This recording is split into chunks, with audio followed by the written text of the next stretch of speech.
Այսօր կարտոֆիլը մեծածախ վաճառում է գյուղացիներին արդեն դաշտից 130-150 դրամի սահմաններում։ Երրորդ օրն է, ինչ գյուղացին սկսել է հանել աշնան կարտոֆիլը, շուտով նաև մանրածախը կեժանանա, բերքը լավն է, վստահեցնում են նախարարը։ Նույնը չի կարող ասել օգոստոսյան շոկից չփոշոտված լոլիկի մասին, թեպետ նախորդ տարվա համեմատ դրա ծավալն էլ քիչ չէ։ Այսօրվա դրությամբ երկրից արտահանվել է 55,000 տոննա պտուղ, բանջարեղեն, պահածոյագործները մթերել են 33,700 տոննա։ Ինչ վերաբերում է խաղողին, Կարապետյանը կրկնել է հայտարարությունը, ամբողջ բերքը կընդունվի, միայն թե ձեռնարկությունների ֆինանսական խնդիրներից կախված գումարի վճարումը նախկինի պես ոչ թե մինչև դեկտեմբեր, այլ գուցե մինչև մարտ ձգվի։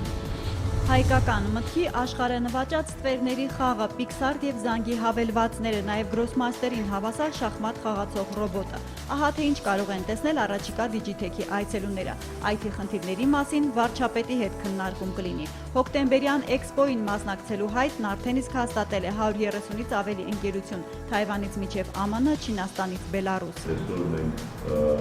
ցուցահանդեսում ունենք Ericsson, Huawei Տարբեր հաշվարկներով այս կադրերի պակասը հասնում է 2000-ից 2500 հոգու։ IT ոլորտին նոր մասնագետներով ապահովելու նպատակով Հայաստանն առաջին անգամ 5 ավագ դպրոցում սկսում է միկրոէլեկտրոնիկա, հեռահաղորդակցության հիմունքներ և տեղեկատվական տեխնոլոգիաներ առարկաների դասավանդում։ Ընտրվել են բացառապես երկրի ֆիզմատ թեկումով կրթօջախները։ Ուսումնական նախագծերը մշակվել են, ուսուցիչները վերապատրաստվել, Vivace MTS-ի ծրագրին հատկացրած 70 միլիոն դրամով։ Բրենդային այս գաղափարով տնտեսությունն արդեն դպրոցից տաղանդներ կընտրի։ Խնդիրը նաև աշխատաշուկայի պահանջները բավարարելու մեջ է։ Ստանդարտ բան կարող եք տեսնել 12-14 արխի գնանշում ա տվել,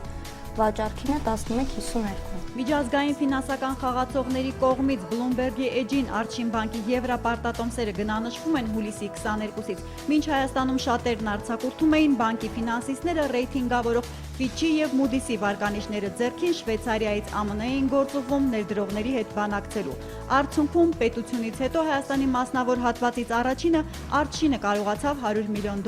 եվրաբոնդ թողարկել։ Հիմա, երբ փողն աշխարհում փախչում է դեպի ամերիկյան շուկա, ֆինանսական նորաղբյուր գտնելը հավասարազոր է մրցակիցների շրջանում հաղթանակի սպառողի համար շահավետ առաջարկի։ Կարող ենք մեր հաճախորդներին առաջարկել ավելի երկարաժամկետ վարկեր եւ լինել ավելի մրցակցային առումով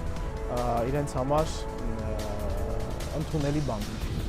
Որ գրախածա, մարդիկ կան քանդում են տները, վառում են։ Օր-օրի ավերակի են վերածվում լոռիում անտեր մնացած նույնիսկ Թիֆլիսյան ճարտարապետության ոճի տները, մինչդեռ պատշգամբ կա, որտեղ Փարոց ֆիլմում նստել են Սոս Սարգսյան ու Սոֆի Կոչի Աուրելին։ Հովհաննես Թումանյանի քրոջ երբեմնի առանձնատան համար էլ գնորդ է հայտնվել, բայց ոչ թե ապրելու, այլ քանդելու, քարերը տանելու նպատակով։ Տարիներով լքված կացարանները վերջնական փլուզումից փրկելու համար նաև Հայաստանում պետք է կամ Իտալիայի պես դրանք ձրի անտուններին տալ, կամ առանց սեփականատիրոջ փոփոխության գույքահարկի դիմաց փոխանցել գյուղապետի տնօրինությանը։ Եթե սեփականատերը հայտնվեն մի օր, նրանց հետ կարելի է սկսել ինչ-որ բանակցություններ։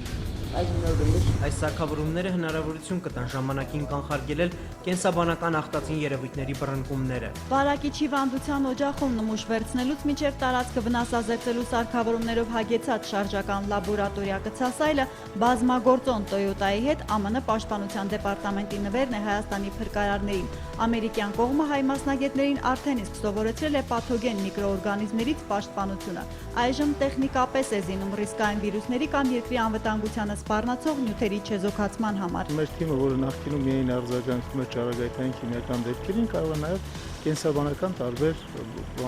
ագենտներով պայմանավորված դեպքերին արձագանքել։ Երեկոյան Մեծ Բրիտանիան ռեկորդ կգրանցի գահակալության ժամկետով Եղիզաբեթ II կգերազանցի իր տատիկի տատիկ Վիկտորիա Թագուհու միապետության 63 տարի 7 ամիս և 2 օր տևողությանը։ Տոնի առիթով շահագործման կհանձնվի Անգլիայի ամենաերկար երկաթուղին։ Թագուհու պատվին 20 ֆունտ ստերլինգանոց արծաթե հուշադրամ է թողարկվելու։ Համարվում է, որ Եղիզաբեթ II-ի կառավարումը երկրի տնտեսությանը $87 միլիարդ է բերել։